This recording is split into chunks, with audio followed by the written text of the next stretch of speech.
far into the night. I raise my hand to the fire, but it's no use, 'cause you can't stop it from shining through.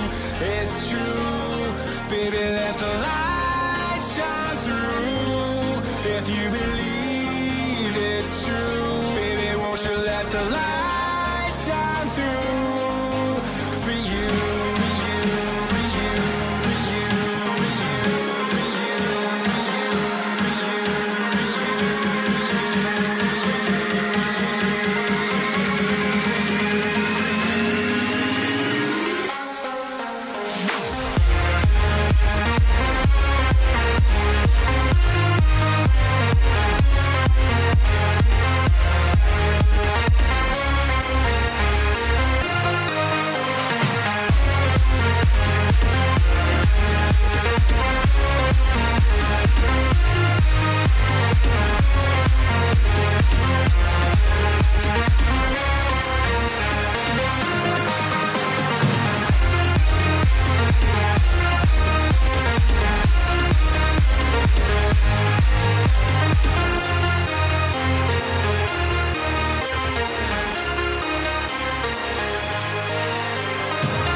Over the edge, feel like I'm floating through the air. The pain I felt is paid for, all is said and done. Oh, I am restricted, fixed upon the web. I need to kick the habit that my mind is breathing in. Break out, I've got to see. Spent all my life holding all of it closely. I played it innocent, a feel of discontent. I'm finally facing it all, fearless.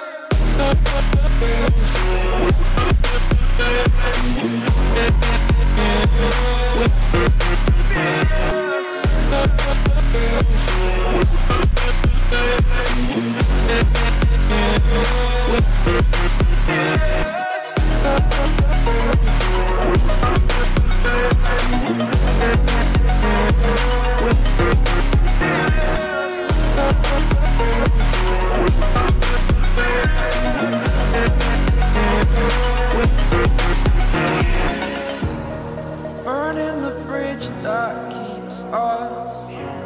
I'm here and I'm feeling fearless. Exaggerated, that's what you assume. The story's over now, I must conclude. I am conflicted, watching where I step still, hanging in the balance. Not the life I want to live, I want to take it all. Standing tall, fear I weighed the person you are. Oh, break out, I've got to see. Spent all my life holding all of it closely. I played it innocent, a feel of discontent. I'm finally facing it all, fearless. Fearless.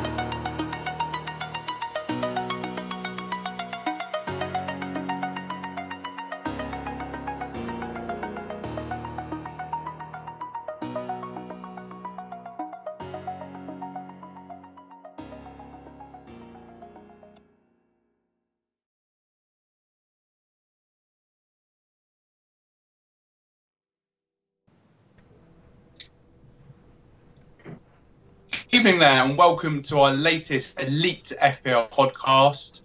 Myself, Mr. Bull, and my good friends Steve-O and Jason. How are we tonight, lads? Good evening. Good evening, all in the chat. Yeah, good. Thank you. Good. Thank you. Hello, everybody. Good evening there. So we are predicting ahead for double game week 34. Plenty to talk about. It's going to be very wildcard heavy. Plenty of news this week. The Champions League games tonight and the games last night. So plenty of talking points. But we're going to be talking all about our wildcards and what we're going to do with our teams to try and get, well, in my case, try and get ahead in the Elite FPL League and the Elite League that we take very, very seriously. But Jason, just want to ask you, who have we got in chat? What are they saying so far? Talking a bit, we've got a lot of the usuals, the usual suspects, as I keep saying in chat. I've even called my name of my team the usual suspects. Paul Wilson 14 in chat, finally able to tune in live. Welcome, Paul. We've got Cameron Rawcliffe, who's a bit, he has a bit of bad news to share with everybody. He took a -4 to bring Kane in, and of course we all know what's happened with Kane, and it's literally like the title of the podcast. It's blown apart people's wild cards. Strangely, ripping apart a template that started to form. So very interesting. Not for the people that have obviously spent point hits. Really gutting for you guys. We've got Brendan Davis, FPL Boona. Surprise, surprise to see you here, Boona. How you doing, dude? You going to the gym tonight? You at the gym at the moment, maybe? Kelwy76, we've got in chat as well. So Vince Chapman's here. Michael Svedin's here. Welcome, guys. Welcome, welcome. Are you excited for this upcoming game week and for double game week 35? Let us know in chat. He is at the gym. I thought he might be. So yes, Steve-O is with us. Steve-O, I want to say a massive thank you to Steve-O for these solo podcasts that he puts up. I mean, I'm at work and I'm seeing like subscribers coming through and I'm like, what's going on? And I realise that Steve-O's been live with a podcast, and you know, it's great, Steve-O, that you've found the time to do these solo podcasts just to keep people kind of talking about the upcoming game weeks. Obviously, this is a really important stage of most people's FPL seasons, so it's important that we do have that content going out. So yeah, well done to Steve-O. I think he's gained us quite a lot of subscribers. So yeah, so Dan, are you looking forward to this upcoming game week? We'll start with you first. No, I certainly am. You know, as you said, it's going to be a pivotal part of many managers' season. It's very defining for me. Obviously, Hazard got his 2 goals on Monday night at home to West Ham, so that was a bit of a tell for myself. But you know, I've still got my wild card. I've still got my bench boost. I've still got my triple captain. I nearly forgot my triple captain. Crazy as that sounds to say. But what I just want to say as well before we predict the fixtures is thank you to everybody here tonight, but also on subscribe. We've now hit over 400 subscribers. We started this channel back at the start of the season, back in September, and it's just from strength. We're really pleased with the community that we've got. The people keep coming, and people really, so really happy. Thanks for subscribing. And really appreciate that. But without further ado, Steve-O, talk to me. Let's predict some games and not win any money. Yeah, well, this is going to be my favourite part of the week, to be honest with you. I love predicting games. I do pride myself on the fact that myself and you do actually really, really well in predicting games. As I keep stating whenever we do these predictions, I really do think people should listen to what we say, because ironically, I should listen to my own advice sometimes, but I really do think people should write down what me and Dan predict and maybe base your teams on our predictions, because we do really well. I mean, even particularly it was only me that did the solo predictions for blank game week 33. I only got 3 right, but I'm going to be adding a new category for this particular game week, which is basically the average score when the home side that are playing this particular game week play against the equivalent of, for example, Leicester versus Newcastle, what their average score is when they're playing at home to a bottom 6 team, or, for example, when Man United are playing at home versus a middle 6 team, i.e. West Ham, see what the average score is there, and I'll be able to tell you what's what. When I did that on my game week predictions for game week 33, that particular option came bang out on top and actually got 2 results bang on, which was the Southampton-Liverpool game 3-1 and the Chelsea-West Ham coming out 2-0. So it may be wise not just to listen to me and Dan, but also that particular category there as well. But without further... Oh, just a quick one.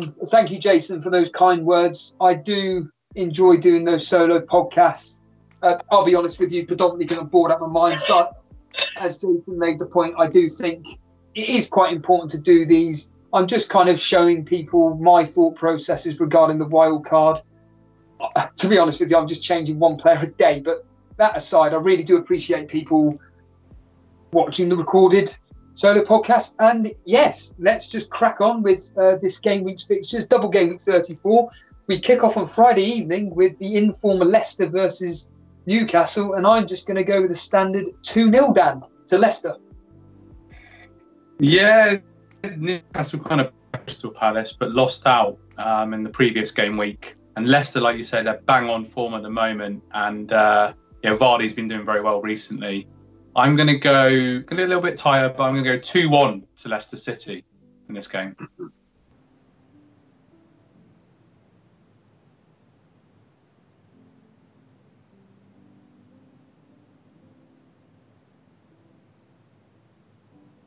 I'll unmute my mic now.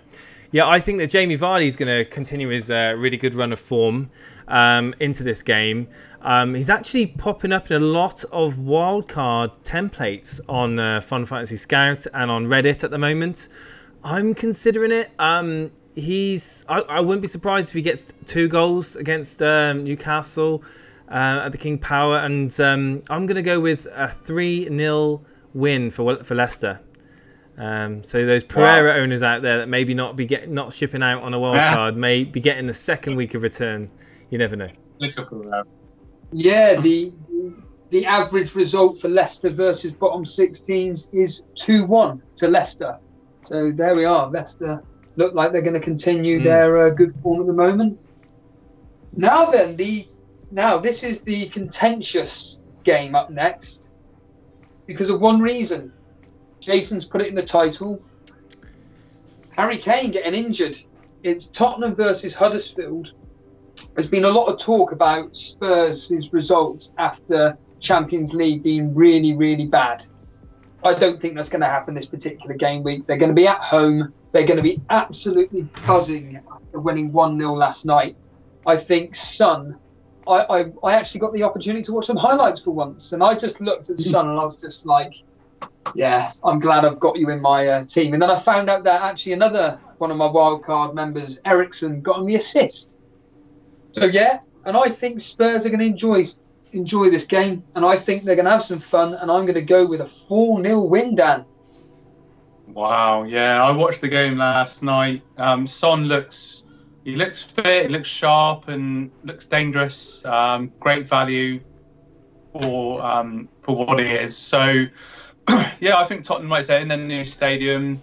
Huddersfield are already relegated. So without Kane, Eriksen's an interesting one. He got the assist, but his free kicks and corner delivery was terrible last night. But like I said, it's decent pictures coming up. I'm going to go for a standard 2-0 win to Tottenham. What are you thinking, Jason? I think it's disappointing about Harry Kane. Obviously. He was in my wildcard team. He was most likely going to stay in my wildcard team, and I was looking forward to captaining him this weekend. It's ironic, isn't it? It's like, we always say that you should wait and hear the news, on the Fridays press conferences, and this, because midweek games happen and European games anything can happen, and it's just really unfortunate for Harry Kane. He just seemed like he wasn't going to miss a minute, didn't it? It was quite ironic because he was like the most nailed, and now we're left with a, how many minutes are Llorente going to take away from Son, or obviously Moura playing as well? Will Eriksen get a full blast over these next 3 games? Will Son get a run out over the next 3 games? Very unlikely. I think you're going to see some light rotation there. I don't think it's going to be a complete benching for the whole 90 minutes, but I wouldn't expect them to feature all the minutes. I think Spurs have got more than enough firepower to take out Huddersfield. Maybe people might be looking at bringing in Llorente or Lucas Moura now. Especially those people that maybe don't mind taking a few risks. Maybe it'd be worth a punt over this game week 34, 35. I think 2-0 Spurs. Well, you mentioned Llorente there, and this isn't specifically, I'm not going to ask this question per se, but one of our regular contributors on our YouTube inbox, Paul Fans, he goes by the name of, he actually was asking about Llorente being an option, and he actually went for it. Last time, of course, he came in, did okay when Harry Kane wasn't there. Seems to be getting mainly assists rather than goals. But I'll find that in a minute. But of course, people may be wondering what I'm doing here. My PlayStation 4 has decided to crash on me. It's just extraordinary. Technology, everybody? But yeah, I think what you were saying about Llorente is actually a very valid point, Jason. So I certainly think for 5.9, I'll find that in a second, for 5.9 million, I think there are better options in the Tottenham team, and we've already mentioned them, Son and Eriksen. I think, going on what you just said, I think they're going to play the full 90 minutes in each game. I think this Huddersfield game, maybe they may come off after, like, say, if they have scored 2 or 3 goals by the 60th minute, whatever. But I think, give or take, they are absolute nailed to be starting for... what did you say the prediction of the score would be? Sorry? 2-0. Yeah. Well, the actual average score for Spurs versus bottom 6 teams at home is actually 3-1. Oh, wow. Okay. So it looks like there could be some goals, but maybe not a clean sheet. Now then, finally, on to a double game week team. And it's Brighton, which is that double game week team versus Bournemouth. A lot of people certainly doubling up in defence. And I've seen a few, including FPL Boona, have actually tripled up on Brighton defensive assets, which could really pay off. And Boona, you're going to be loving the statistics for Brighton versus bottom 6/mid 6 teams. But anyhow, I think Brighton versus Bournemouth, I think that's probably going to end up with both teams scoring, but I think Brighton will just come out on top due to the fact that Bournemouth's away form as of late. I think it's, Dan may know this, they've now lost 9 or 10 in a row away from home. So I'm going to go 2-1 to Brighton, Dan. Yeah, they did win at Huddersfield a few weeks ago, but apart from that, the away form for Bournemouth has been pretty bad. And obviously losing to Burnley 3-1 at home last week as well is a real confidence blow. And I think Bournemouth are kind of safe. I would say they're on the beach, but they're already on the beach. So I don't need to say they're on the beach. But yeah, Brighton assets look interesting. You know, Duffy and Dunk, saw them last week against Man City. Always a threat from set pieces. They're like 2 basketball players, those 2 guys. They're so tall. I reckon for this game, 2-1 to Brighton. How about you, Jason?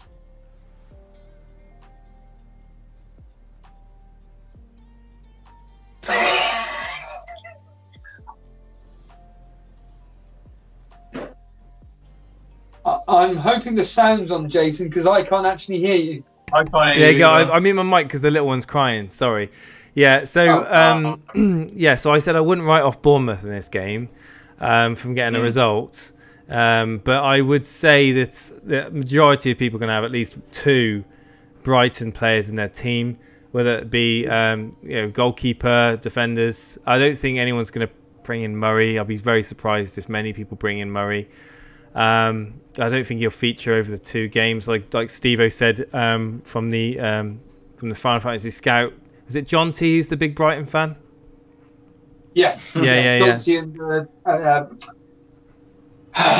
the one beginning with A, and I've completely forgot his name. Yes, that's it. Yeah. Anyway, so the point being, I'm going to take their advice on that. I would stay clear of Murray. I think there's going to be goals for both sides, and I don't think it's going to be that. I think it's going to be 2-2. Yeah, I'm going to go 2-2. 2-2. Well, going completely against that, the average score for Brighton versus these mid-side teams is actually 1-0. In fact, Brighton's record versus middle to bottom six teams, clean sheet wise, is very, very good. But low scoring from their point of view. So yeah, that's going 1-0. So anybody that is like FPL Boona potentially tripling up could be in for a really good score there. On to my guys, Burnley. Legitimately, probably the biggest game in our Premier League history. This game versus Cardiff. Again, another team. Everybody keeps forgetting about Cardiff that has this double game week, but I think there's a reason for that. They are rubbish. I think that this is the biggest game in Burnley's, one of the biggest games in Burnley's history, certainly their Premier League history. At the moment, we're 8 points clear of the drop zone ahead of Cardiff. If we win this, we go 11 points clear, and Cardiff will virtually be relegated at that point. Not officially, but they will be virtually relegated by then. We'll certainly be almost safe. I think this is going to be really tough, but I think we're going to be having a bit of a party after beating Bournemouth so comfortably. And I'm going to go with the score that we did at Cardiff's ground. I'm going to go 2-1 just to Burnley.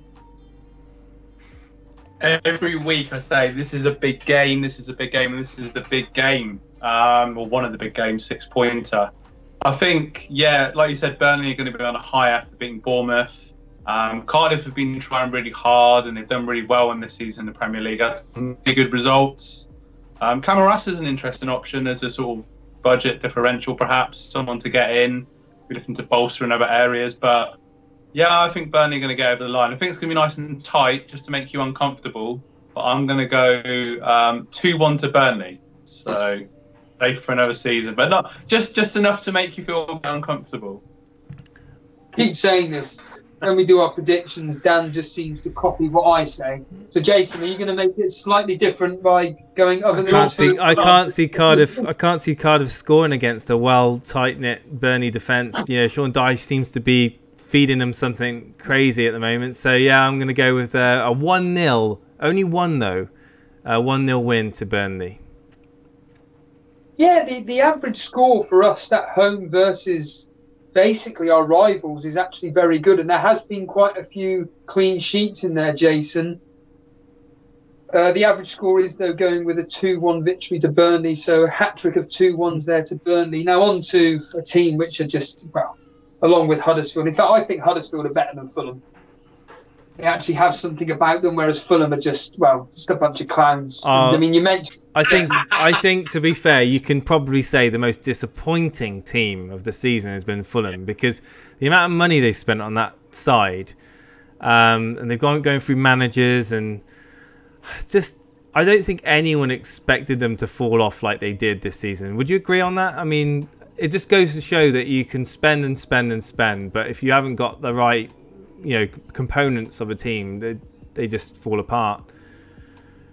Well, the thing is always build from the back, and that's what their problem's been all season. I mean, in January they got Babel, who's done well since he came in, but defensively they've just been awful. Like some of the highlights I watched on Match of the Day, and just seeing some of the defending, it's just been shocking. Early season, like I said, I remember doing our preview podcast and our first one. I was always at Sessegnon, players like that, Schürrle. Seri's a good player. He was wanted by Barcelona a few seasons ago. And the big man up front, Mitrovic. Obviously, he had good spells. It was a good, asset to have and a good player for Fulham. But yeah, what a letdown! What a letdown for Fulham. But these things happen. Yeah. Can I just interject we were talking about Llorente, and to help if Pool fans does watch this this video, which I'm assuming he will do, or anybody considering Llorente. So Harry Kane was out for 4 game weeks between game week 23 up to game week 26. And basically, Llorente started the first match versus Fulham away. He did absolutely nothing. However, the preceding 3 fixtures, Watford at home, he got a goal and assist, and then he got 2 assists after that. So maybe Llorente could be a major differential. So Pool fans may be onto someone. I think he will be a differential. All I was going to say is that Llorente did actually score an own goal in that first game, but since yeah. improved. God, yeah, I remember that. Yeah. So, but who are Fulham playing against? Sorry, I've just completely lost track. Hey, after slagging Fulham off, talking about how bad they are, I'm going to really rub it by saying that Everton are on fantastic form at the moment. They are. They seem to be just keeping clean sheets left, right and centre here. And I'm going to go with, I think this is going to be Everton at their best. I think they're going to have some fun, and I'm going to go 3-0. So, Dan, I'm going to assume 3-0 from you as well. Your first up, mates. Yeah, Everton have really improved. Obviously, they beat us last weekend. They beat Chelsea recently. They drew at home to Liverpool. 3 clean sheets against 3 top teams. Yeah, I mean, it seems to be getting the best out of their defenders. And Gomez looks a good player. Maybe not from a FPL perspective, but he does look a good player. I think, 3-1 to Everton. I'll give Fulham a goal because I'm feeling in a good mood. So. Oh, Jason, here we go. Yeah, so I think it's going to be another disappointing game for Fulham at Craven Cottage. I think that Everton are going to continue.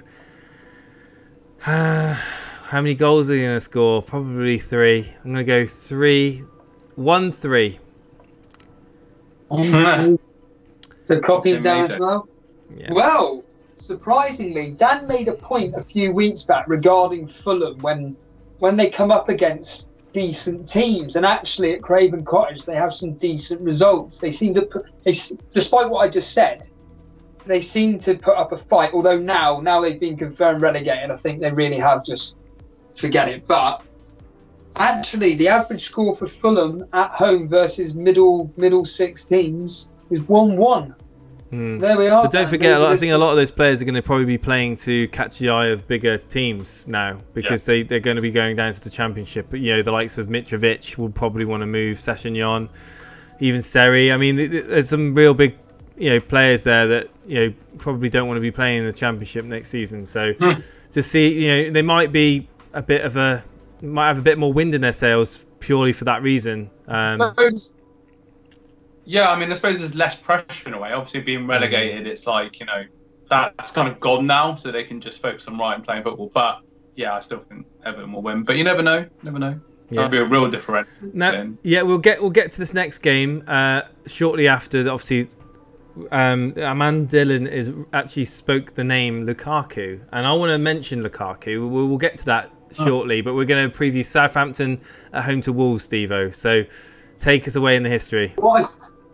Well, when we previewed that, let us know what people in chat are thinking about these games. That'll be interesting. So we'll just quickly preview the Southampton Wolves game, and then we'll just gloss over what people are thinking in chat themselves. So it's always interesting to hear other people's thoughts on predictions and whatnot. So yeah, Southampton versus Wolves. Obviously, this is going to be Southampton's, rehearsal for double game week 35.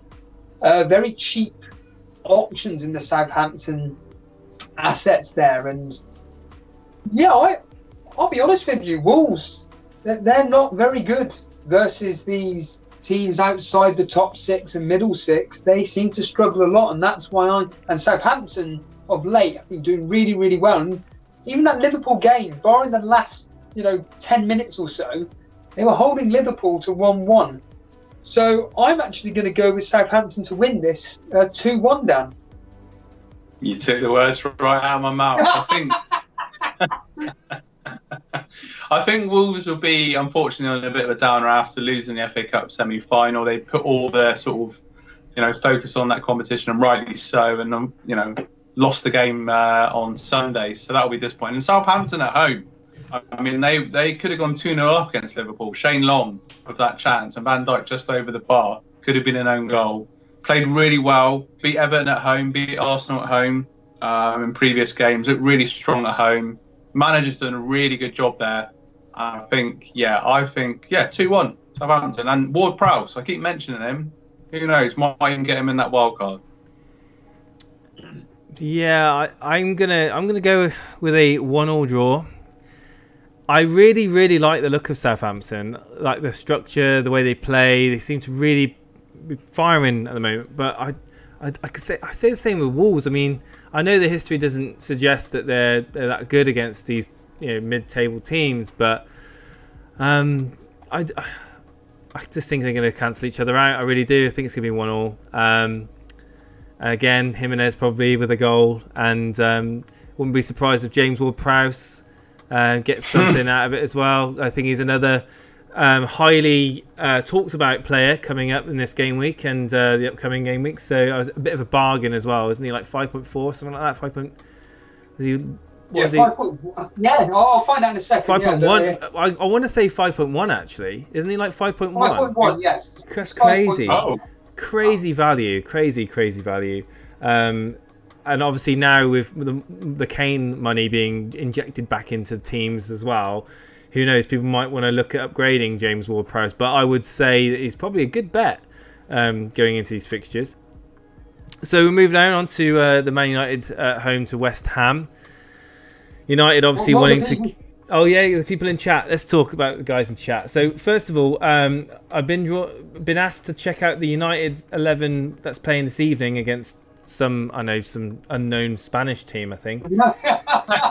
Apparently, I need to check out the back three. Playing a back three with Lukaku and Rashford, so it suggests that Solskjaer may be playing an attacking team, which is good. I think when you play Barcelona, you got to try to take the game to them, because if you give them possession, you might as well just surrender. Yeah. Are you feeling confident ahead of that game, Jason? Am I feeling... from a real life perspective, I mean. Yeah, of course I am. I mean, you got to have belief in your team at the end of the day. Yeah. I'm just glad. I mean, to be fair, all right. Whatever happens, we're playing Barcelona. One of the best teams in the world. And it's going to be a good. It's going to be a good show for the neutral, for the United fans, for the Barcelona fans. I mean, let's just hope they put. As long as they give them a game, that's all I care about. As long as it's not like Mourinho sitting back, soaking up pressure and trying to catch them every now and again, or Louis van Gaal just side to side passing. As long as it's not like that, then it'll be fine. If Ole does try to take the game to Barcelona, then I'll enjoy the game no matter what the result. Fair enough. So, what are people saying in chat ahead of this double game week? Any other thoughts? Yeah, so Everton's problem, Paul Wilson says, Everton's problem was much the same as Liverpool of old. They couldn't beat the teams that they were meant to beat. Yeah, I could see some of that. I mean, they've put some solid performances up against the better teams though. And this, I do think they're going to beat Fulham. I do think they will beat Fulham.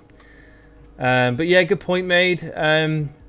Who do you think will come up from the Championship? Who do you like in your FPL team from their teams? A bit early to talk about players.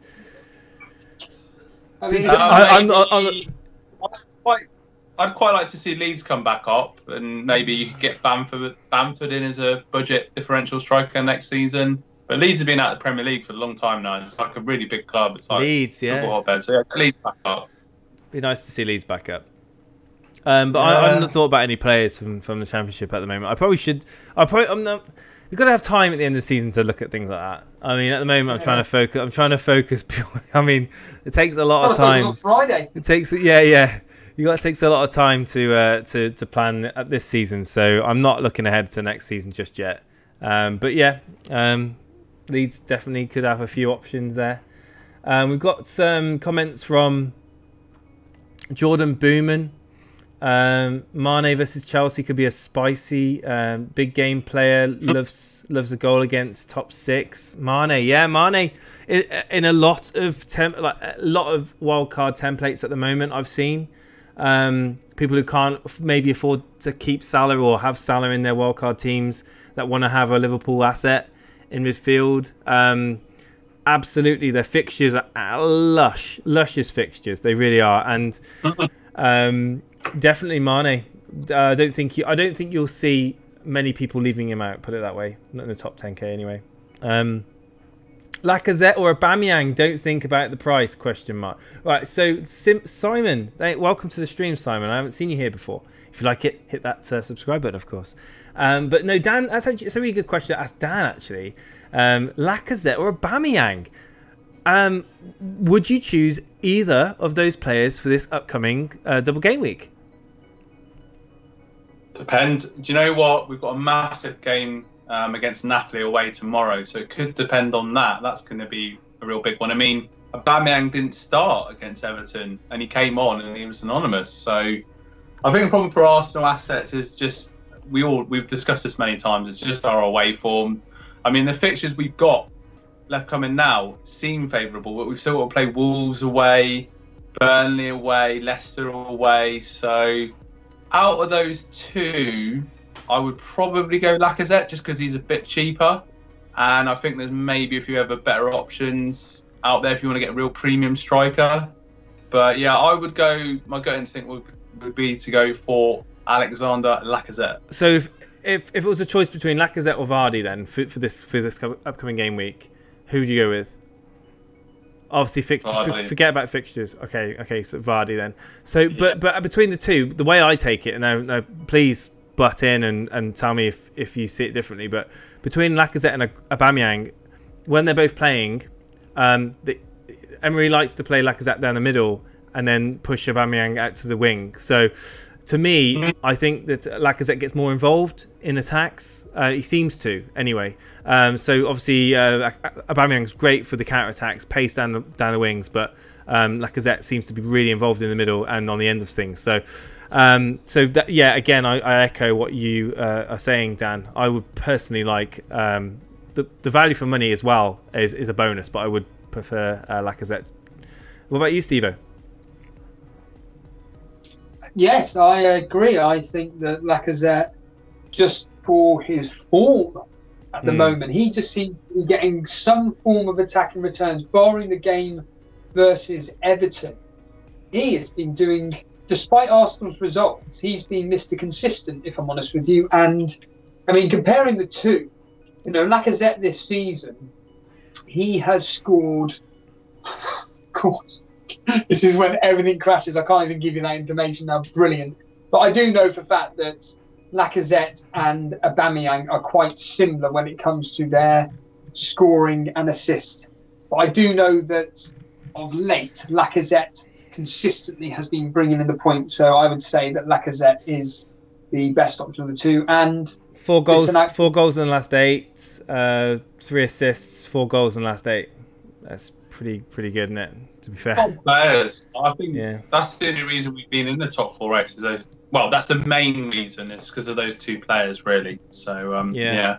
It was nice while it lasted, wasn't it? Then.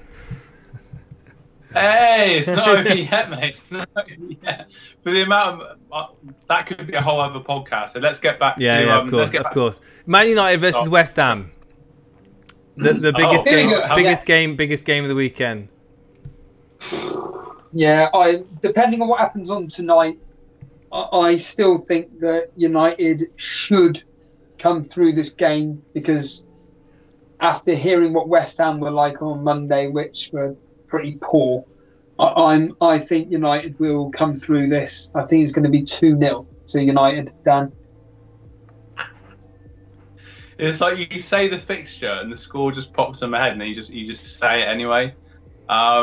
Yeah, I think United, obviously at home. West Ham, they're kind of on the beach a little bit, as they say. Not a lot to play for. I expect United to be comfortable, whatever the results are. I'm going to go 2-0 Man United as well. Okay, Steve-O's 2 plus my 2 is 4, so I'm going to go with a 4-0 win Man United. And I am also predicting Lukaku to be actively involved in this game. Lukaku being very much on the peripheral of people's wildcard thoughts at the moment might be worth it if you're maybe obviously did have Kane in your team, are on a wildcard. have got the available money, might be worth just giving it a punt on Lukaku. Obviously, feel free to come in with pitchforks and raid and tell me how much of a noob I am if it doesn't pay off. But certainly, I think it's a good differential. And obviously, keep a keen eye on him tonight, because when he's playing well, he's a great striker, and especially if he's going to play Rashford up there as well with him.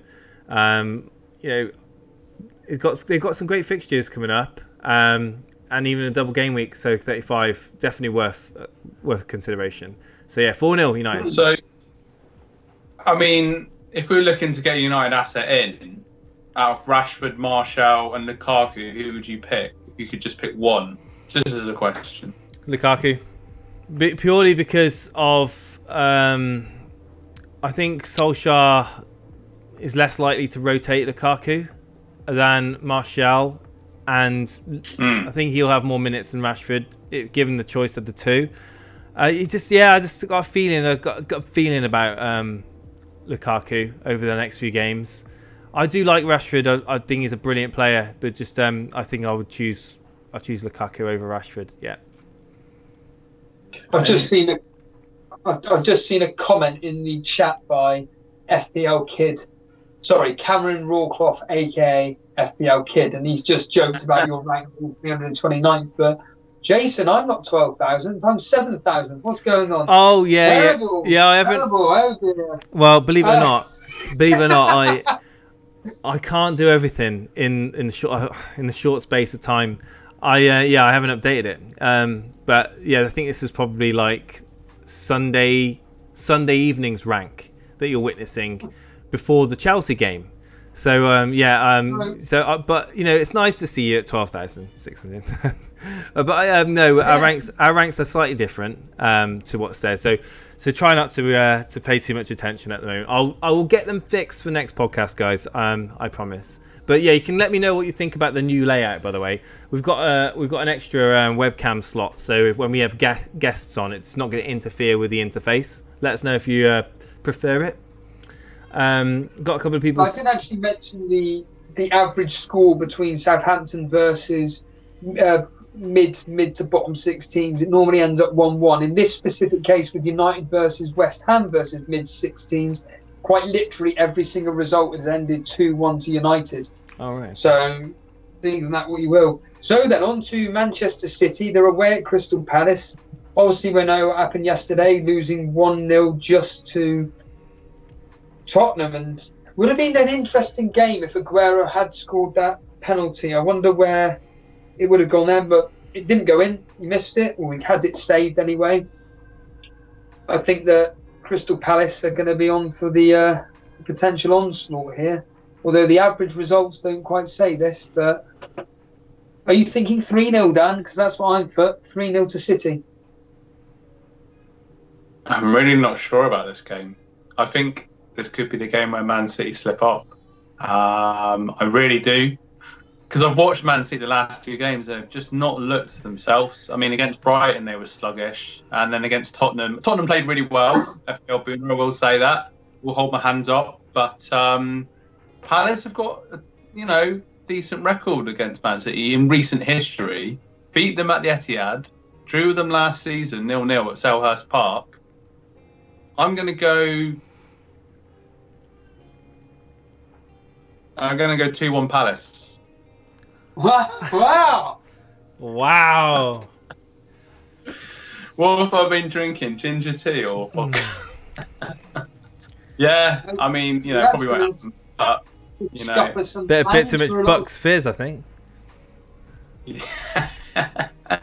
I did predict. I keep predicting things and not putting money on it. I predicted Tottenham to win last night. Go on, put some money on it, Dan, if you feel that way. But I'm not going to go with a 2-1 victory to Crystal Palace. I'm going to go with a 3-1 victory to Man City. I think Milivojevic will probably get his token penalty. He seems to get one every bloody game at the moment. How on earth nobody's got him in a team? I just think that I think City are just too strong a team for Crystal Palace. I really do.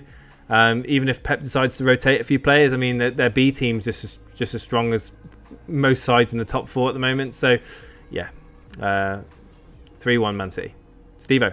Before I reveal what the average score is, Simon Anderson has just asked three of us who we support. I support Burnley. Dan supports Arsenal. Jason supports Man United. Oh, you know what would be a good idea? It's putting our little club badges in the corner of our webcams. That might be a good. That's it. Well, you're the tech guy, Simon. You know, you've just given me an idea. I'm going to get right on that at the end of this podcast. I'll get that sorted. Don't worry. And I also like to say as well, I do follow Talk United. I know it's not relevant to FPL, but they're doing really well. It looks like they're going to go back up. So I'm an Arsenal supporter and Talk United sympathiser.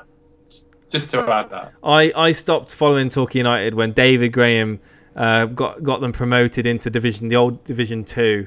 I haven't been to a game since after that. But yeah, that's so many years ago. That was it must have been about 15 years ago now. Liam Rosenior, was it Liam Rosenior? Leroy Rosenior was the Leroy Rosenior was the manager. Yeah, that was it. God. If you're in chat and you don't have a clue who we're talking about, go on Netflix. There's a documentary about Talk United called Losers. So that just sums it up. Yeah. Okay, so your prediction then, Steve-O? Yeah, I went 3-0, but the average score that Crystal Palace, when they play at home to these top 6 teams, is actually only really losing 1-0. So it looks like it could be, as Dan suggests, a very tight game. Now, this is the next game up, could be a tight game, although the average score doesn't suggest this. It's Liverpool versus Chelsea. As Jason's already mentioned, people are having Liverpool assets, and I completely agree with that. I think that having some form of Liverpool asset in your team is a very good idea. They've got really good favourable fixtures against Chelsea and Cardiff away in game week 35. Are we overlooking these players? Who knows? But I think this could be tighter than what the average score is suggesting. But I think Liverpool are just going to edge this, and I'm going to go with 2-1 to Liverpool. And your this. Yeah, I mean, this is a massive. It's going to be it really is going to be a super Sunday with Palace, Man City, then Liverpool, Chelsea afterwards. Liverpool players will know what's happened. Obviously, Chelsea still trying to get into that top 4, beating West Ham. So both teams, lots of. It's going to be one really to look forward to. I'm 1-0 to Liverpool. Just as I say, a very tight victory, but they just seem to be edging over. I know. They beat Porto last night. Naby Keita's got his second goal in 2 games. But yeah, 1-0. And I think having Liverpool assets is essential going forward. And Jason, you said that you were going to say the same as me. I was going to say the same as you, but I can't now because I'll be copying. So I'm going to go with... Copy? Does that? Copy his team as well. I think... Yeah. Well, I don't think I need to be honest. It's too late. It's too late. Liverpool, Chelsea, 3-2 Liverpool. Ooh, I mean, goals galore. Yeah, wow. Goals galore. Be a masterpiece of class from Hazard and Salah again. Well, I'm wondering if, because the average score is actually near enough agreeing with you, actually, Jason. Oh, right, okay. It's going with a 3-1 for a victory change to Liverpool. So that Liverpool, when they play the top 6 teams at home, the average score is roughly 3-1 to Liverpool. But I'm just wondering, Dan, will Klopp be a bit more cautious in this game, knowing what's at stake? Yeah, he could be, but I mean... No, actually, no, I don't think he will. I'm sorry, I'm saying that. I'm agreeing. I don't agree. I think they've just got to go for it. I mean, my prediction aside, if Man City do win at Selhurst Park, they've just got to go for it. And Klopp will just be push on. Obviously, they've got to watch out for Hazard, though, because he is in good form. Oh. Although, as you said in your podcast, he is a bit of a flat track bully. He beat 5 West Ham players. Although, in the Carabao Cup game, Chelsea won 2-1, and Hazard did score a similar goal in that game, so that might, Klopp wasn't happy that particular evening. But Yeah, I think they've just got to go for it. I mean, they keep edging over the line, and it's an interesting title race. Well, between Liverpool and Man City this season. But yeah, I just feel that the way Liverpool keep edging over, they will do it. And what are people in chat saying about this? Yeah, just want to say, Ari Hiroki's in chat. Hello, Ari Hiroki.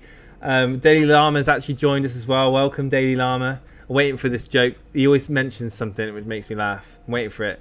Don't disappoint me, Llama.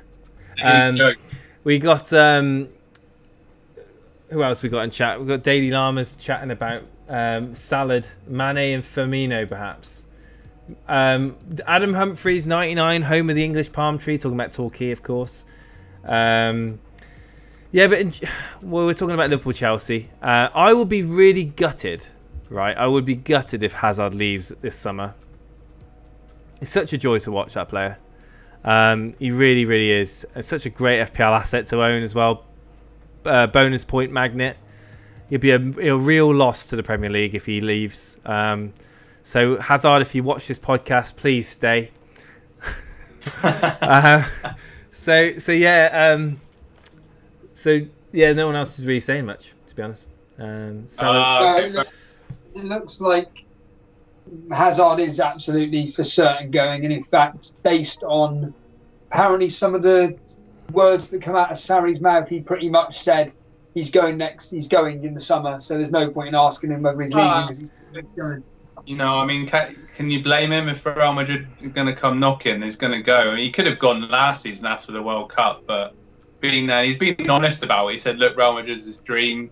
He will go down as a Chelsea legend, as an FPL legend as well. I think he's one of those like Aguero, David Silva that returned so many points over the season. So fair play to him, really. They can afford They can afford it, Vince. Don't worry. They're backed up by the royalty, the Spanish royalty. They can afford it. So then on to Dan's team, and again on to one of the double game week 35 rehearsal teams in Watford. They, of course, got through to the FA Cup semi-final. The final, and they're up against your guys, Arsenal, at home. I think this is going to be an open-ended game, Dan. Monday Night Football, and I'm going to go with Arsenal to edge this 3-2, despite their recent away form. Yeah, I'm getting nervous thinking about playing Watford away on a Monday evening already. I mean, got to go to they got to go to Napoli tomorrow evening, and that will be such an intimidating atmosphere and should be a really epic game. But then Watford, away. Troy Deeney's going to be coming for those Arsenal defenders. It's scary thinking about it. I think it's going to be 2-2, actually. I think we've got to finally, pull our socks up and realise there's a top 4 place. But I just don't trust us defensively. And away from home, we're just terrible. But at home, we're brilliant. So it's just Jekyll and Hyde. Yeah, 2-2. Jason? Yeah, Watford they're really good at raising their game against top opposition and when it really matters. And Troy Deeney mentioned, I mean, what? You'll find out in a minute. Go on, carry on. Jason looks so annoyed. Wait, what? No, it's because whenever Dan says something like Hazard has an amazing record versus top 6, then I'll say, well, actually, statistics suggest that he has done absolutely nothing this season versus top 6 teams. You've just mentioned about the fact that Watford up their game against top 6 teams, and actually the average result reflects nothing like that at all. But carry on, Jason. Okay. Well, I think they're going to up their game against Arsenal anyway, and I think that it's not going to be a walk in the park. No. I haven't looked at the history, but my gut says that they're going to beat Arsenal. 2-1 Arsenal, 2-1 Watford, of course. Bye top 4.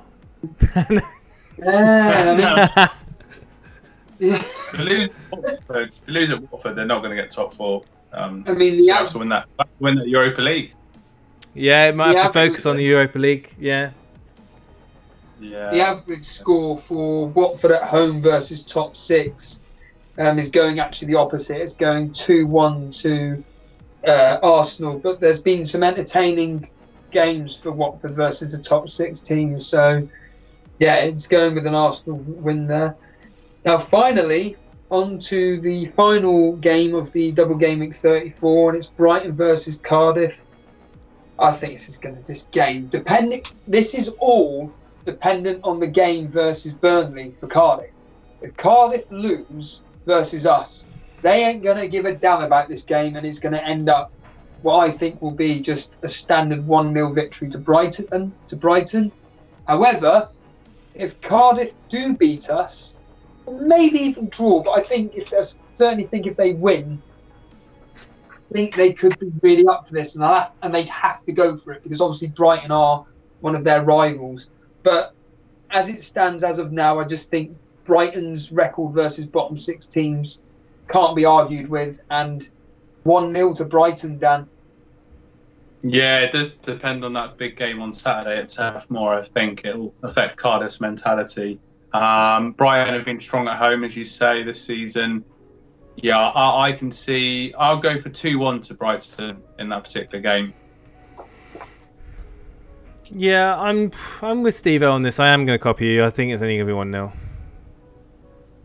And that's exactly what the average is saying. One, like I said, for anybody looking into doubling, I mean, I think that predominantly most people are doubling up on Brighton defence, and potentially, like FPL Boomer, trebling up on FPL Boomer, trebling up on defence. I think that this season's history with Brighton versus these bottom 6 teams is suggesting that they play tightly and they keep quite a few clean sheets. So I think it's actually a very, very wise move to maybe treble up in. But before we get on to a few questions, I just want to point out we got Steve Ball Stanfield in chat, and as before the moment goes, I just want to point out, if you don't know about Steve Ball Stanfield, he's not unfamiliar with point hits and doing crazy moves. He apparently did a -36 a few weeks ago and cushioned it off with a bench boost. But this, he's brought Kane in on a -12, breaking a promise to myself. He says this week, is he likely to be available for the double game week? Because I have, oh my god, Steve. Oh my god, I am so sorry, my friend, but luck is not with you. Lady Luck is not with you, and you will need to probably get rid of him. Transfer him out. Steve, we feel for you, my friend. We feel for you. But yeah, maybe to stop at the 16 points. So yeah, don't go anymore. Yeah. Sorry, Steve. Carry on. No, before we get into just a couple of questions from our Instagram page, a few people did respond to my post regarding any questions, observation, comments about this particular game week and moving forward. Just a few more thoughts in chat before we answer them, or is it just get straight on with the questions, Jason? Yeah. So Vince Chapman is quadruple Brighton Duffy captain for me. Okay, so tripling up on Brighton and captain Duffy's been talked about. People even joking about triple captain. Not sure how serious they are, but triple captaining on Duffy. I don't know. I wouldn't do it myself, but if you're feeling up for something crazy, never know. Daily Llama says Steve Ball with more hits than the Beatles. Yeah, very good. Made me laugh. But he's not done a Jason so far. What, -20? Yeah, but he's beating it now. He said he's beating it with a -36, but he's playing top trumps with me. Obviously, we've got Deeney to end Arsenal season, says Vince Chapman. I like it. Obviously, Dan will probably have something to say about that. Does this game matter, I ask, as they're already in Europe? What, for Arsenal? Yeah, absolutely it does. Yeah, definitely. Oh, yeah. Yeah. It matters. They might win the Europa, but they don't want to rely on that, do they, to be fair? No Socrates. Yeah, that's a great point. Arsenal weakened defensively against a really mean-looking Watford attack. They're pretty old school. The physical, they're like you said, the bully tactics that Deeney employs. I mean, against a weakened Arsenal. Who will Arsenal play in centre defence in Socrates? Shelny. Yeah, Koscielny would come in. Mustafi's been playing right back. Actually, Mustafi played quite well against Everton. I would say he was one of the few players that put in a good performance. But yeah, I mean, Socrates would be good against Troy Deeney. You know, those two big lumps up against each other. But Koscielny's been good, but he's been on and off this season. But he's a good, you know, someone to come in. But yeah, when you said Socrates is out, I'm Arsenal clean sheet. No chance. Yeah. In fact, He put in Arsenal so haven't many clean blocks, sheet. didn't he? He put so many blocks against Everton. Yeah. So I don't know. They haven't. Yeah, they haven't kept a clean sheet away from home in the league all season. So there's a stat. That was its own story. Yeah, definitely. I think so. We've got Socrates banned. Yes, he is, Brendan. He's suspended for 2 games, I think it is. Yeah. So yeah, we've pretty much caught up. Why are people ignoring Glenn Murray? Says Ari Hiroki. I don't think people I think people haven't ignored him per se. I think they've thought about Glenn Murray, but then they've also taken a calculated risk and think, right, well, hang on. How, you know, Glenn Murray's like, what, 34, is he? Someone help me out 35. here. 35. You know, is he going to play in the space of a couple of days? It'd be very unlikely for me that he gets more than 90, 100 minutes max. I mean, I can't see him playing both games. But yeah, of course, if you think he's going to do well, bring him in. But I mean, it's certainly a risk. I would say it's more risk bringing Murray in than maybe playing Vardy, for example. I'd bring Vardy in over Murray myself, even with a single game week. So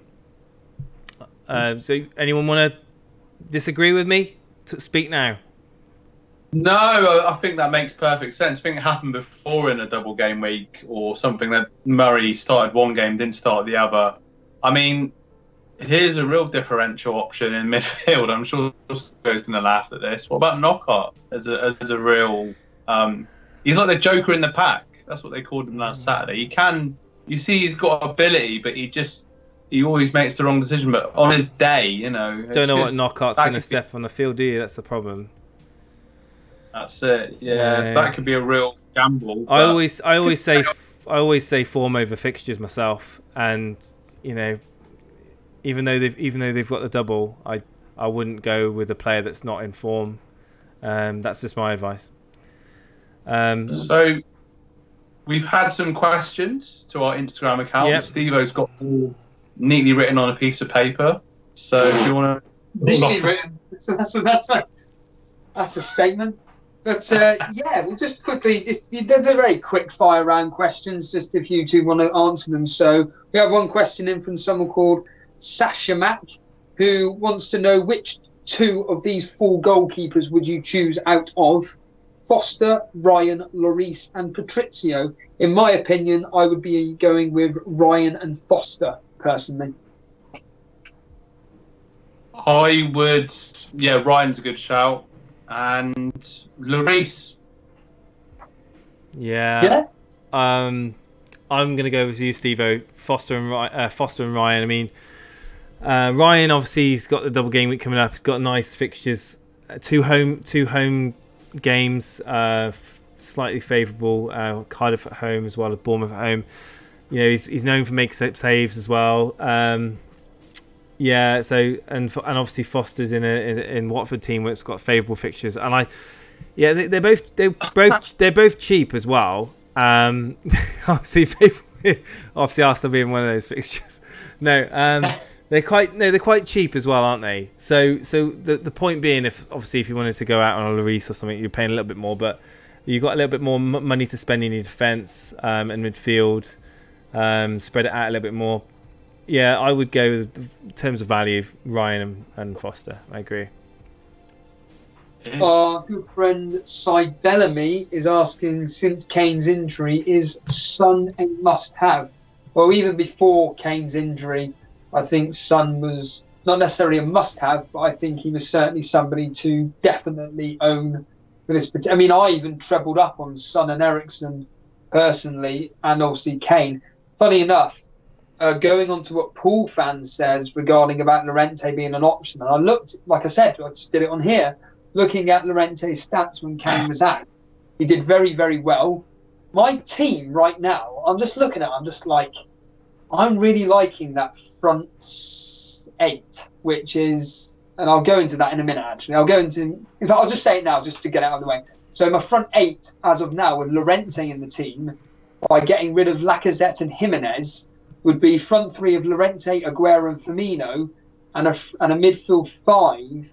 And this is very similar to FPL Boona, who privately messaged me his team, but it doesn't really matter whether he privately messaged me or not. This is just sublime. Jota, Mane, Son, Eriksen and Sterling. So wow. Just to reiterate, it'd be a front 8 of Jota, Mane, Son, Eriksen, Sterling, Firmino, Aguero and Llorente. Now my defence would suffer, but you know what? I'm not really interested. Really strong. That's a really strong team. Yeah, no, it is. And my defence would be Ryan and Angus Gunn in goal, along with Valerie, Bednarak, Duffy, Laporte and Bennett. So yeah, other than losing Jimenez and Trent Alexander-Arnold and also Lacazette, I'm just looking at that front 8 and I'm just like, there's Llorente as a punt. Go on, Jason. For what, for this game week, upcoming game week? This game week and double game week 35, yeah. Yeah, but you're not bench boosting this game week, so you wouldn't be able to play a front 8, would you? Yeah, no, of course. But I would probably play a 3-5-2. So I wouldn't play. Who would you drop? You would, or whatever. Right. Okay. I'll just do some. Yeah. Okay. Fair enough. Yeah, it's a really strong midfield, and you know, I would say the majority of people's conundrums at the moment in the wild card is the midfield. I think if filling a midfield that they're happy with, that are going to perform well over the double game week, and going back to you know, single game week players, we've seen time and time and again where people have stocked up on double game week players expecting big points, only to see them rotated and the single game week player alternatives outscore them. And I could easily see Liverpool being in that you know, scenario where people have literally shipped out Salah, shipped out Mane, shipped out Trent Alexander-Arnold, shipped out Robertson, and then I knew I should have got rid of all my Liverpool players. That's happened before. It could happen again. So I've been like, I probably shouldn't have done that. I knew I shouldn't have. So just be mindful of that. To anyone in chat that's obviously just tinkering around on their wild card that maybe hasn't removed Robertson or Trent. Obviously with the value that they've got tied into those players, you know, think twice before removing them, because you know you are going to destroy your team value if you start ripping your team to bits. But that's part and parcel of the wild card, and you know, you've got to roll the dice a little bit. The one thing that would concern me about Llorente is Lucas Moura.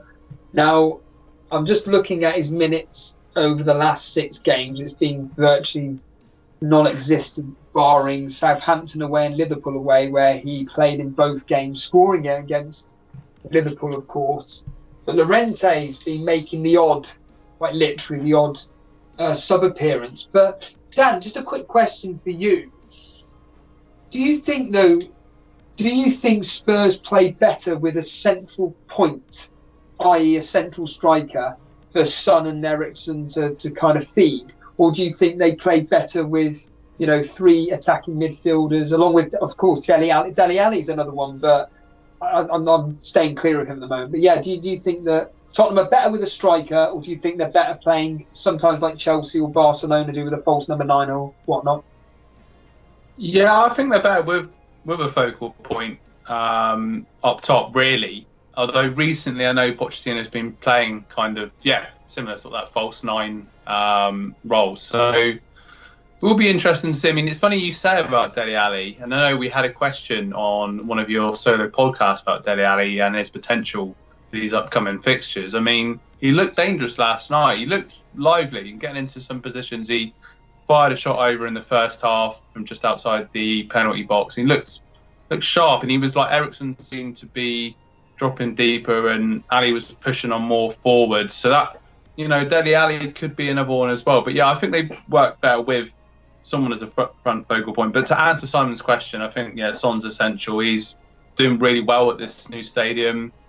He's brilliant value. He was the reason I was like, I was actually doing well in the mini league just because of Son. I got him in earlier than some of my mini league rivals, and he just looks fit as well. Like that, so he just looks really, really sharp and full of energy. Because obviously he didn't start the season until later. He's had the commitments with South Korea, sorry. So, but yeah, he's just a fit guy. He just seems to keep on going, and yeah, he's gonna smash Huddersfield. To be honest with you. Paul Wilson says, does Llorente count as a focal point? I would say yes. I agree with Steve. I mean, he's a tall striker. He's decent in the air. So yeah, of course. I mean, and Spurs have obviously been used to playing with Kane being the focal point in the box, whipping the crosses in. With fullbacks, obviously Eriksen, set pieces. You know, definitely. That's a very good point you make, actually, Steve. It would be interesting to see how they will change their play style up.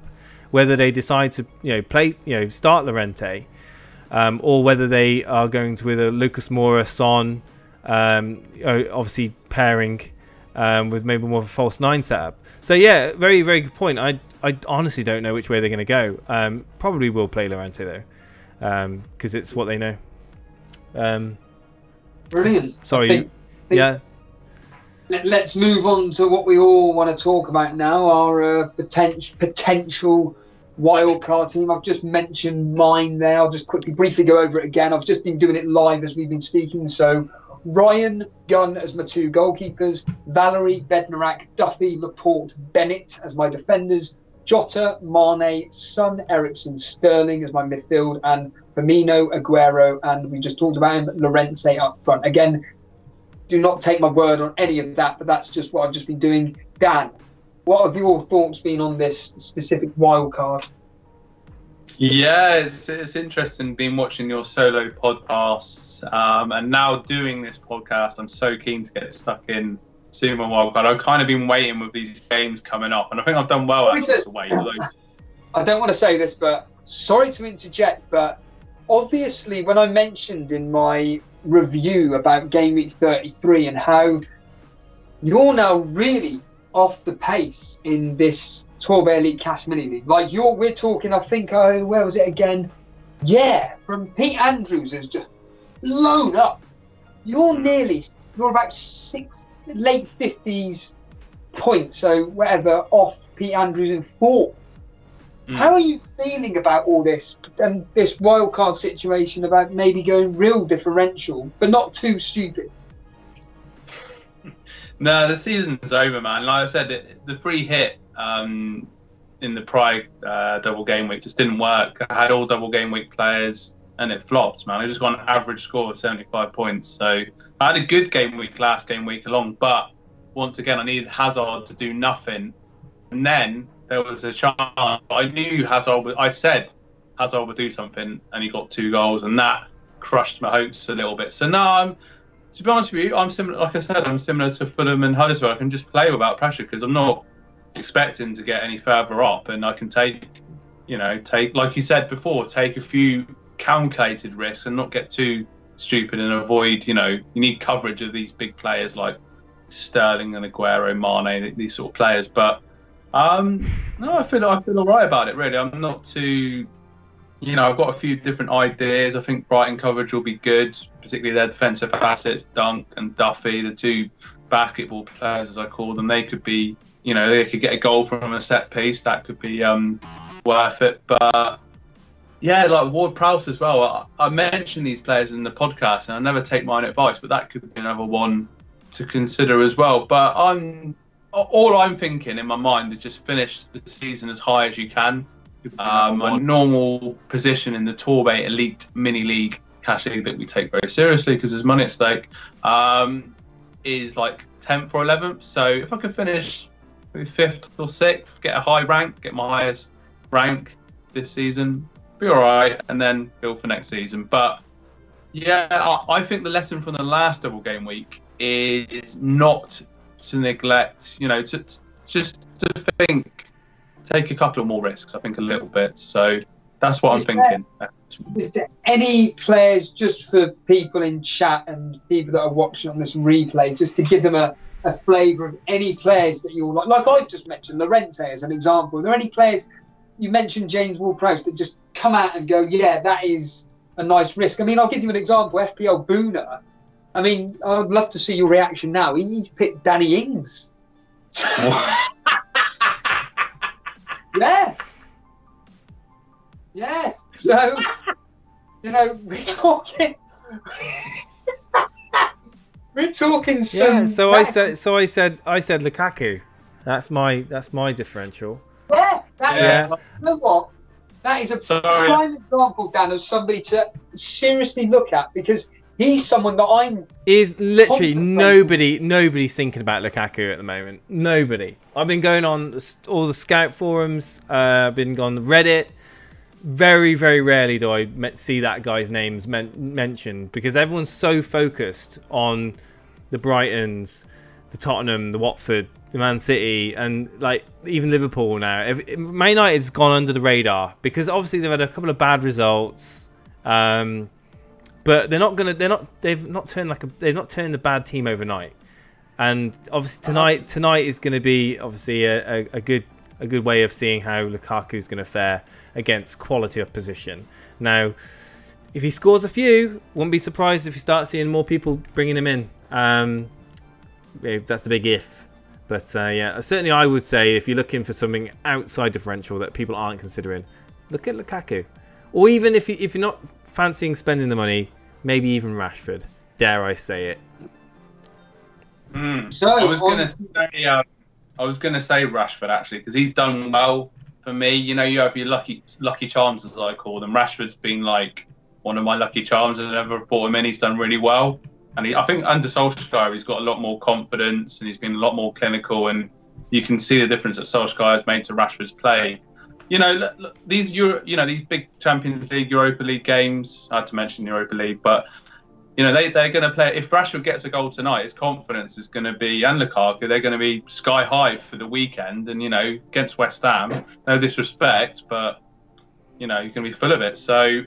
For those differentials, Lukaku or Rashford, I think United have gone under the radar a little bit because of some previous poor results. But yeah, one of those two.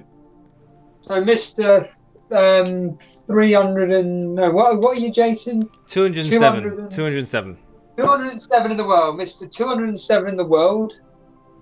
What have your general thought process been regarding this wildcard? Some players that you've been toying around with, who you're looking at? I mean, you've just mentioned Lukaku there. Any names popping out which you're just like, no, I'm certainly going to be having them? Well, obviously, I've been looking at Watford quite closely. You know, you've got Decore, De La Feu, who are good budget midfield options. I think it's obvious that I've been looking at Spurs. Now, obviously, with Kane being injured, I did actually I'm willing to say that I've done exactly, I did the same. I got Son and Eriksen and Kane in. But now maybe looking at possibly maybe Trippier or even Lloris. May even change my mind on my goalkeepers yet, because just Arsenal, Kolasinac I thought about. Obviously Duffy. Yeah, I know. Only for his attacking returns, not for his defending, of course. Dunk and Duffy, the duo basketball players that Dan keeps harping on about, they've been in the forefront of my mind. Obviously Foster we've talked about, Ryan we've talked about. The gun, no, not for me. Can I ask you a question, like a genuinely serious one? So, again, let's be blunt about things here. You've pretty much wrapped up the Torbay Elite. You've pretty much won the Torbay Elite Cash Mini League. You're 98 points ahead of me. I caught up to you by 2 points. You and I, give or take, are pretty much going to have, within reason, a similar team here. Are you looking at now? I've been saying this the whole season, which is looking at more of your overall rank rather than the Torbay Elite one, because you're just so dominant in that league. You don't need to worry about it. Are you actually looking at an overall rank getting up to that high echelon like John Harris? I mean, if I can get back into the top 100, then I'll be over the moon. But it's going to be a really hard mission, I think, to get back into that top 100. If I finish in the top 500, I'm like, wow, it's massively overachieving. If I finish in the top 1,000, I'm equally happy. I mean, to be honest with you, by all rights, I don't deserve to be this high up. So top 1,000 would be, I would be happy with a top 1,000 considering where I've been all season. Top 500, very happy. Top 250, extremely happy, and top 100 would be insane. So I'm aiming for the top 100 finish. Yes. So can I put a team together that I feel is going to pull in those points? Then that's the task at hand. And yeah, lots of the players that you've been showcasing over the past few days, I've already had in my draft. I've played around with it. Yeah. Obviously, I do think Laporte, Mr. Double Game Week could be in my team. I don't know. I just think even though Chelsea, obviously, even though Man City's double game week fixtures aren't amazing, he just seems to pull the rabbit out of his hat, doesn't he, Mr. Laporte? Come the double game weeks, he's nailed on you as well. You'd imagine in a rotation-prone City team. Obviously, Sterling, Aguero, we mentioned. Yeah, to be honest with you, there's not a massive pool, is there, of players to pick and choose from. I think if you went from first to 10th place on all the teams that are wildcarded, 7 or 8 of those players probably would be the same. Just to briefly, for anybody watching this, just to briefly go over double game week 35 statistics regarding certain players, but the obvious choices being Kane, Sterling, Aguero. Oh, well, Kane now's gone, sorry. So Sterling, Aguero, Son, Eriksen, Lacazette. Of those players, pretty much in this season alone versus the respective opposition, whether in the top 6 or the bottom 6, are pretty much going to do something based on what they've done so far this season. I know it means nothing, but I mean, like I said in my solo podcast this morning, if Aguero had scored that one goal at the penalty last night, he would have continued his dominance of playing teams in the top 6, because he scored 8 goals, which admittedly were 2 hat-tricks, but it's not the point.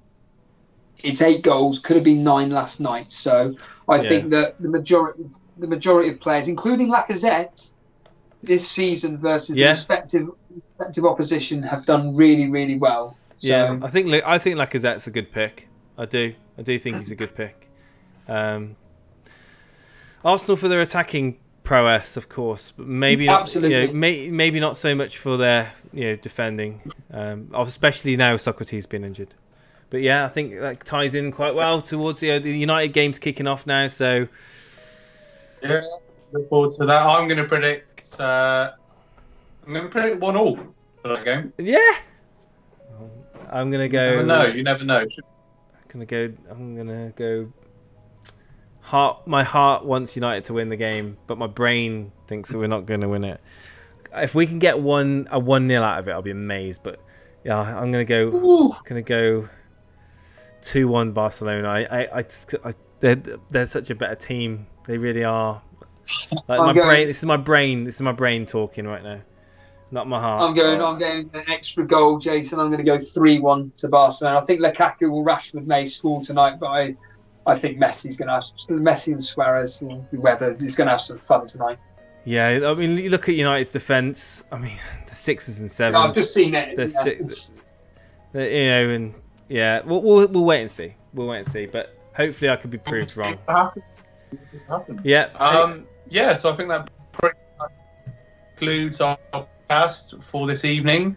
If you've joined us in the chat, thanks for stopping by. It's been a pleasure to see you. If you're watching on the replay, do give us some feedback, and if you've liked what you've seen tonight, please do subscribe. We're over 400 subscribers now, so really appreciate that. And yeah, seeing you all again very soon. To connect with us on Twitter and Instagram at Elite FPL. We do post on there, and Steve obviously does his solo podcast during the week. Plenty for you to help you build a wildcard team and climb up your mini league. So thanks for stopping by, guys. Thanks a lot, chaps, and look forward to seeing you all very soon. Thanks a lot. Take care, guys. Bye. Yeah. See you tomorrow for a potential another solo. Welcome to our elite FPL. Yeah. Pun where Shaw's lights were knocked out. Dan, you may want to turn on your light because you're. Chat said that Steve, if you bench Alonso and he returns, you have to get a history tattoo. Well, people in chat saying, Jack, before we move on to the elite FPL. First of all, my name isn't Jack. Right, okay, I'm gonna let Dan speak because it seems to be mainly me and. Go, Dan. Go ahead. What are you gonna do? No, it's absolutely fascinating. Jason, try and just stop. Right. Okay. Right. I'm.